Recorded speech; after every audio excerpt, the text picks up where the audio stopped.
Hi everybody, thanks for stopping by to check out the latest from Sailing Emerald Steel. In this video we're going to be talking a little bit more about our hookah system, and before we get started we'd once again like to thank all of you for your comments and questions and thumbs up on our last video. We really appreciate it, guys. Thank you.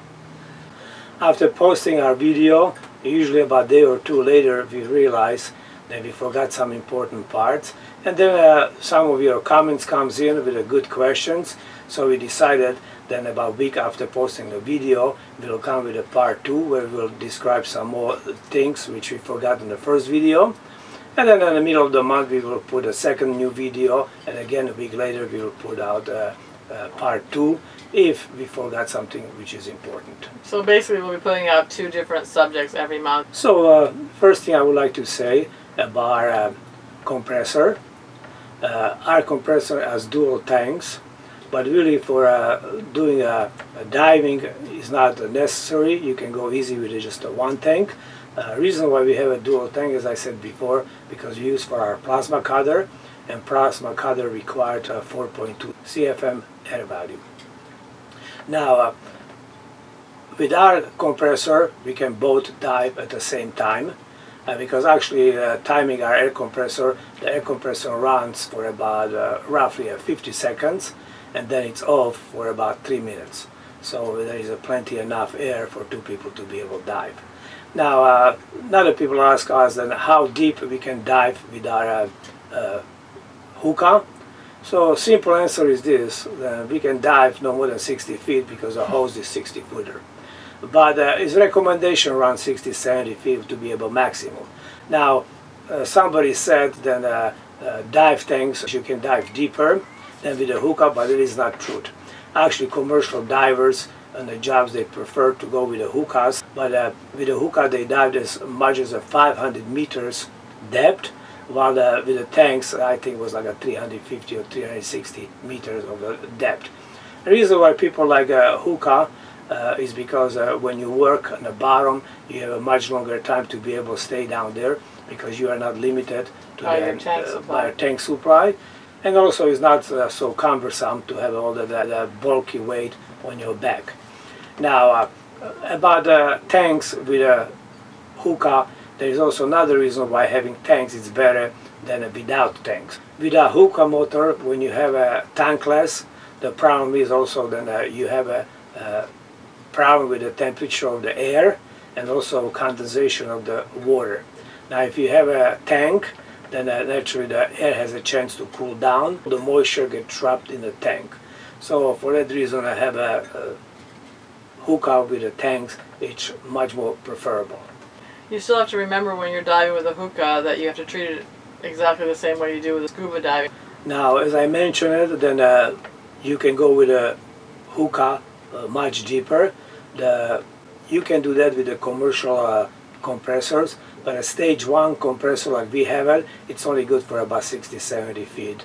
If you want to go any deeper, you can get a stage 2, stage 3 or even stage 4 compressors, and then naturally the pressures are much higher and so on. So we are not really interested about commercial hookahs, just the one which we can use for maintenance or even retrieving our anchor if we get stuck, but only up to about 45-50 feet.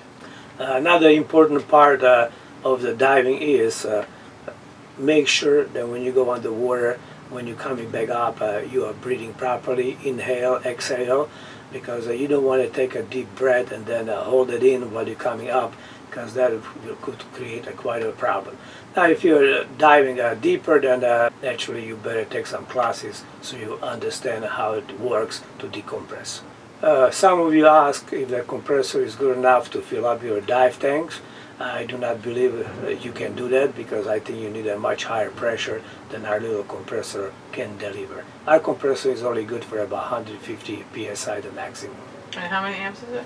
Our compressor is 8 amps at 110 volts. So it's still good to run for our inverter, but your inverter has to be strong enough. In our case it's 2000 watts. Some of you also ask what is the duty of mine or Susan when one of us is underwater diving. And we actually take that one very seriously, especially when a generator runs to supply electric for a hookah. Because if you run an inverter, you can drain your battery quite fast, so we prefer to use our generator. So there are several steps we got to take. Our system for a running generator, same as a running engine, we have a through-hole for a water intake, one on each side of the boat. That means one on the starboard side, one on the port side. So when we're cleaning a starboard side of the boat, we open a port side through-hole, and then if we switch to a port side, then we open the starboard side. This way, when you are cleaning the hull, you don't have to worry about picking up, sucking some debris in and stop the water intake, because if that happens, you can burn up the impeller very fast. Now, once you have that taken care of, another thing is very important. I'm up on the deck, and I constantly watch over Susan, watching for the bubbles. I'm pretty much following her, not only through the bubbles, but also through a hose. So I'm constantly aware of where she is and what she's doing. Second thing is, I always listen to my compressor. So after 2.5 minutes or so, I expect the compressor to turn on. And once the compressor turns on, I know she's breathing and everything is fine. So those two things are very important. And then naturally I jump downstairs quickly and make sure the generator is not overheating, water running, and so on. Just keep an overall lookout. I was going to say, someone mentioned that how come he didn't have food and stuff ready for me when I got out of the water, or maybe a cup of hot tea.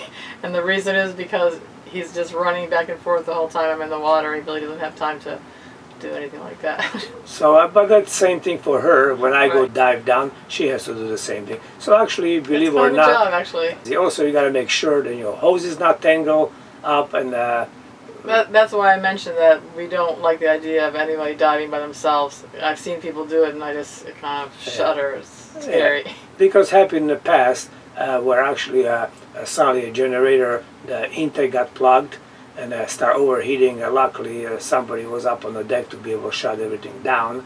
And actually, that's the time when after that happened, next time we hauled out, Susan welded another through-hole fittings. So now we have one on each side. Yeah, one on each side, a through-hole, which works very, very good. This way, if one strainer should get plugged up, we can always switch to the other side and continue running our engine or our generator or whatever the case might be. Yeah. Also, someone noticed that we increased the speed of the video when Susan was installing a zinc on the shaft. And yes, we increased the speed because we didn't want to bore you by a long process of doing it. So I have two wetsuits, a full-length 6mm and a small shorty spring suit. Sometimes I wear them together when the water is really cold, like it was this last time I dove. It was about 58 degrees here in San Diego. But by the time I finished, it was nice and warm. And I have also a full-size wetsuit. My wetsuit is 8mm, including the hood. And it's really one of those wetsuits which is it's half a dry suit and half wetsuit. So actually very little water gets into it. So it's really made for a colder climate. But because I'm not as tough as Susan, so usually she goes in the water when where it's colder.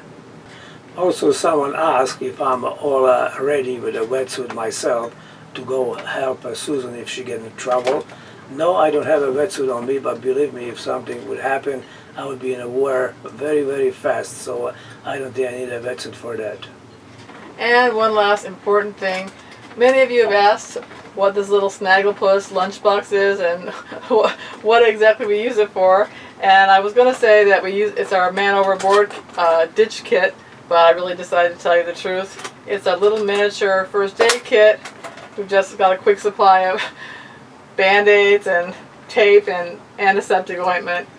No, Jules doesn't have his lunch in this box.